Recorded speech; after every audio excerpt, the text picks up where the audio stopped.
Back to my YouTube channel. ഞാനിന്ന് ഒരു beef റോസ്റ്റിൻ്റെ recipe ആയിട്ടാണ് വന്നിട്ടുള്ളത്.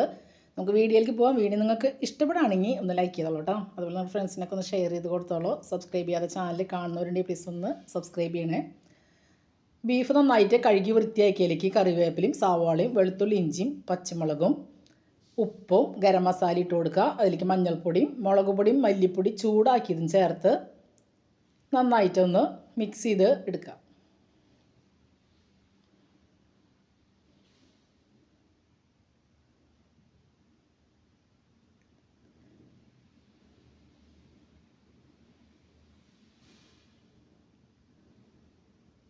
ഇതൊരു 15 മിനിറ്റ് നേരം അങ്ങനെ ഞാൻ വെക്കും. അതിന് ശേഷമാണ് ഞാൻ ഇത് വേവാനായിട്ട് കുക്കറിലേക്ക് മാറ്റി കൊടുക്കുക.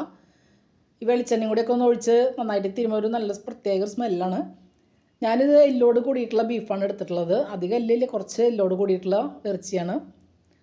ഇനി ഇത് കുക്കറിലേക്ക് മാറ്റി കൊടുത്തിട്ട് ഞാൻ ഇതിലേക്ക് ഒരു 1/4 ഗ്ലാസ് വെള്ളം ഒഴിച്ച് കൊടുക്കുന്നുണ്ട്. എന്നിട്ട് അത് വേവാനായിട്ട് അടുപ്പത്ത് വയ്ക്കുക.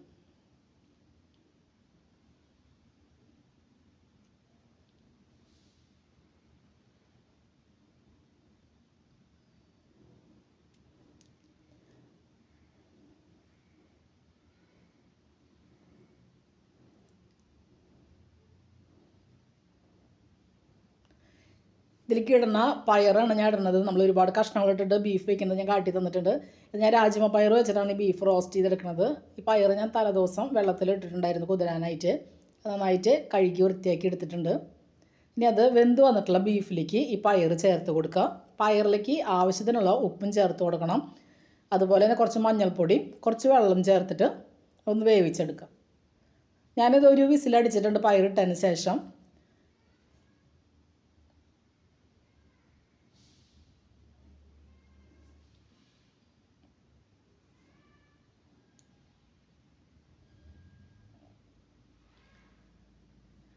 ഈ ഇറച്ചിയും ഈ പയറും വെന്ത് വരുന്ന നേരം കൊണ്ട് നമുക്ക് കാച്ചാനുള്ള കാര്യങ്ങളൊക്കെ ചെയ്ത് വയ്ക്കാം.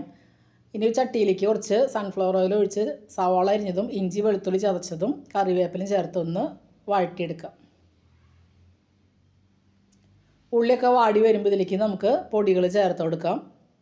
മല്ലിപ്പൊടിയും മുളക് പൊടിയും മീറ്റ് മസാലയും ഗരം മസാലയാണ് ഞാൻ ചേർത്ത് കൊടുക്കുന്നത്. അതും ചേർത്തിട്ട് അതിൻ്റെ പൊടിയുടെ പച്ചമണം മാറുന്ന വരെ ഒന്ന് വഴറ്റിയെടുക്കുക.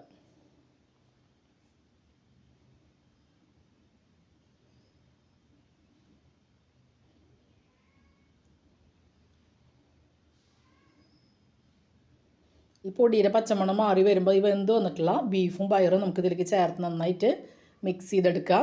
നന്നായിട്ട് ഡ്രൈ ആയിട്ട് എടുക്കണം എന്നുണ്ടെങ്കിൽ വെള്ളം നന്നായിട്ട് വലിയിച്ചെടുക്കുക. അല്ലാന്നുണ്ടെങ്കിൽ നന്നായിട്ട് ഇളക്കി ഒന്ന് ചൂടായി വന്നു കഴിഞ്ഞാൽ ഗ്യാസ് ഓഫ് ചെയ്യുക. കുറച്ച് കുരുമുളക് പൊടിയും കൂടി ചേർത്തൊന്ന് ഇളക്കി നമുക്ക് ഉപയോഗിക്കാം. ഈ വീഡിയോ നിങ്ങൾക്ക് ഇഷ്ടപ്പെടുകയാണെങ്കിൽ ഒന്ന് ലൈക്ക് ചെയ്ത് തന്നെ ഒന്ന് സപ്പോർട്ട് ചെയ്തോളൂ. നിങ്ങളുടെ ഫ്രണ്ട്സിനൊക്കെ വീഡിയോ ഒന്ന് ഷെയർ ചെയ്ത് കൊടുക്കുക. അതുപോലെ സബ്സ്ക്രൈബ് ചെയ്യാതെ ചാനൽ കാണുന്നവരുടെ പ്ലീസ് ഒന്ന് സബ്സ്ക്രൈബ് ചെയ്യണേ.